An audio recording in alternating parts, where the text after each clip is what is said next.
भोजन वो होता है। आज हमारे संतों की बुद्धि खराब हो रही है, क्यों? आज संत कामी हो रहा है, क्रोधी हो रहा है, लुटेरा हो रहा है, चारों तरफ से लूट मचाए हुए है, जहां जाता है कभी पेट ही नहीं छपता है। आज हमारे संतों को देख लो, दौड़े चले जाएंगे, बताओ कहां अमृतसर और कहां बिहार, वहां से लोग आते हैं, उत्तर प्रदेश से, और जाके खाली किस लिए जाते हैं? केवल इसलिए कि वहां एक कंबल मिलेगा, 150 रुपया मिल जाएंगे। इसलिए उस समय पर दिवाली के आसपास सर्जरी कब देते हैं, इतनी भीड़ गाड़ियों में कर देते हैं, और हर साल जाते हैं 2-4 कंबल इधर उधर के पाके और वो स्टेशन पर बेचते हैं। जो 500 रुपए का कंबल है वो 200 रुपया 150 रुपया नहीं ले, बोले को लाते फ्री जौन मिल जाए तो से ही, बताओ कंबल बेच देते हैं और उधर से लाते हैं इधर बेच देते हैं, और उसमें संत भी शामिल होते हैं। मैं कहता हूं कि कैसे होंगे संत? पेट ही नहीं भरेगा, कभी पेट नहीं भरेगा, कभी नहीं भरेगा, कभी उनका पेट भर ही नहीं सकता, और इस माया से तो कभी पेट भरा ही नहीं किसी का। एक बहुत सुंदर बुजुर्ग प्रकाश नाम साहब ने एक डाला था मोबाइल पे,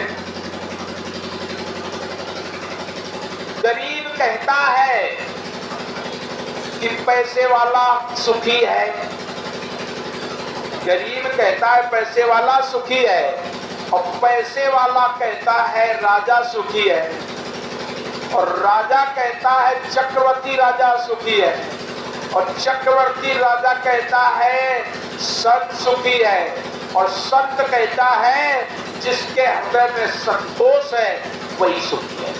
संत कहता है भगवान खुशी है, सोचो, संत कहते हैं भगवान खुश है, और भगवान कहता है जिसके हृदय में संतोष है वो सुखी है। ऐसा साहब ने डाला है, जो प्रकाश नाम साहब ने एक डाला था, बहुत सुंदर उसमें चित्रण किया गया है। गरीब कहता पैसे वाला कहता राजा, राजा कहता महाराजा, महाराजा कहता चक्रवर्ती, चक्रवर्ती कहता है नहीं भगवान, और भगवान कहते हैं संत, और संत कहते हैं सुखी वो है जिसके हृदय में संतोष है। जब तक हमारे जीवन में संतोष नहीं आएगा, तब तक आपको कितना भी पैसा मिल जाए, आप कभी सुखी नहीं हो सकते हैं। सुखी तभी हो सकते हैं जब आपके जीवन में संतोष आ जाएगा। संतोषम परम सुखम, संतोष ही परम सुख है। ये माया से कोई कभी तृप्त नहीं हुआ है, चाहे जितनी माया हो जाए कभी भी तृप्त नहीं हुआ है।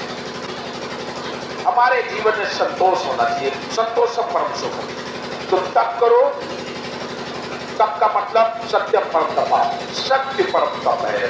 दान करो, दान सोच कर समझ कर करना चाहिए, हम जो दान दे रहे हैं उसका क्या उपयोग होगा। दान उसे कतई नहीं देना चाहिए जो शराबी है, कबाबी है। आप उसे अगर दान दोगे तो कोई मतलब नहीं, आपने उसको दिया, उसने तुरंत जाके बोतल खरीदी, पी लिया, क्या करेगा, गालियां बकेगा, उल्टा सीधा काम करेगा, आपको पुण्य नहीं मिलेगा बल्कि पाप हो जाएगा। मांस खाने वाला व्यक्ति है, ऐसे व्यक्ति को दान नहीं करना चाहिए। दान उसे करना चाहिए जो तुम्हारा पैसा सदुपयोग कर सके। एक गरीब को, अनाथ को, असहाय को दे दीजिए, वो कम से कम आपके पैसे का सदुपयोग करेगा। कहीं धर्मार्थ में लगा दीजिए, कहीं धर्मशाला, कोई मंदिर, कोई कुआं, कोई तालाब, कोई विद्यालय बन रहा है, वहां अपना धन लगा दीजिए, बस आपका काम होगा, वरना आप लोग बर्बाद हो जाएंगे। ऐसा नहीं करना चाहिए। तो इसमें कहा गया यज्ञ करो, दान करो, तीर्थ पे जाओ। तीर्थ पे जाने का क्या मतलब होता है? तीर्थ गए तीन जन चित चंचल मंचोर, और एक को पाप न काटिए लाते 10 मन। और तीर्थ जाना है तो मन की शुद्धि होना चाहिए, मन शांत होना चाहिए। ऐसा नहीं है कि तीर्थ जा रहे हैं, अगर तीर्थ गए और आपका चित्त चंचल है, मन जोड़ है, तो एक भी पाप नहीं कटेंगे, बल्कि 10 मन और लाद के आप ले आएंगे। आपका मन खराब है, आप आंखें देखते हैं, आंखों से कोई अच्छी चीज देखी, कहते हो मुझे मिल जाए, कानों से कुछ सुनते हो, मुख से कुछ कहते हो, जैसे अभी मैं बोले करते लोग जाते हैं ना, ये आपका चल रहा है शिवरात्रि का समय, लोग खेरेश्वर, बानेश्वर, लोधेश्वर जा रहे हैं। मैंने देखा है तमाम गालियां देते जाते हैं। अरे भैया, गालियां देते जा रहे हो, जिस मुख से भगवान की स्तुति करना चाहिए और उस मुख से आप भगवान के नाम पर जा रहे हो और गालियां दे रहे हो, उल्टी सीधी बातें कर रहे हो, ऐसा नहीं करना है भाई।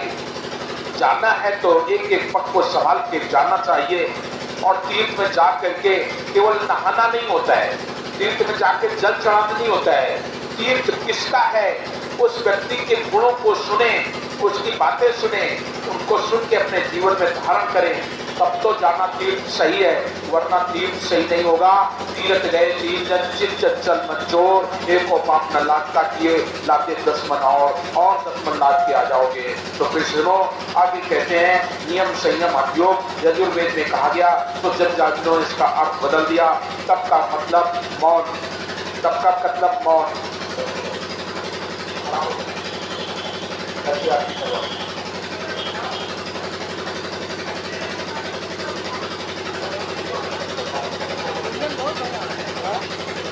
वो बेल्ट टूट गई ना, बेल्ट।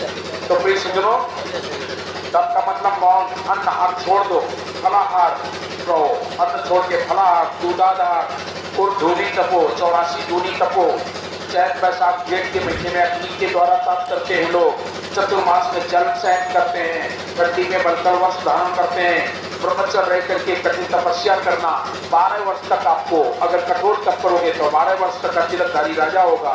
100 वर्ष तक करोगे तो 7 युग तो आपको राजा मिल जाएंगे, बन जाएंगे, बादशाह हो जाओगे। 1000 वर्ष तक तप करने के बाद में आपको क्या मिलेगा, लाख वर्ष तपस्या करने के बाद ब्रह्म पद मिलेगा।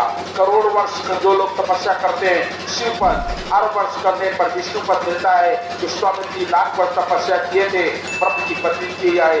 हनुमान जी ब्रह्म पद को लायक हुए, राजा ने 100 अश्वमेध किया, इंद्र की पदवी पाया। राजा निवेश ने सदगुरु कबीर साहब सरल वचनों से कहते हैं, वेद की ऋचा को लोग झूठा मानते हैं, झूठा कर देते हैं, लेकिन हमने झूठ नहीं जाना, और झूठ वही जो मर्म नहीं जाना। आप झूठ ज्ञान झूठा नहीं होता है, हमारे विचार हमारे विवेक झूठे हो जाते हैं। इसलिए प्रिय सज्जनों, अपना विचार अपना विवेक जगाओ, संभालो और सदगुरु कबीर साहब की अमृत वचनों को श्रवण करके मनन करो। साहब ने जो ये जितने भी पाखंड है, उन पाखंडों के बीच में कुछ न कुछ अपनी बात रखी है। साहब ने जितने भी पूजा पाठ की बात कही है, खंडन किया है, लेकिन उसका सही अर्थ भी आपको समझाया है। हमें क्या पूजा करना चाहिए, हमें क्या भजन करना चाहिए, हमें कहाँ बैठना चाहिए, क्या ध्यान करना चाहिए, क्या यज्ञ करना चाहिए, इन सब बातों को ध्यान में रखते हुए सदगुरु कबीर साहब ने अपनी वाणी दी। मैं अपनी वाणी को सुन करके मनन करके चिंतन कर अपने जीवन को सफल बनाए। इन्हीं शब्दों के साथ विराम चाहूंगा। साहेब बंदगी साहेब।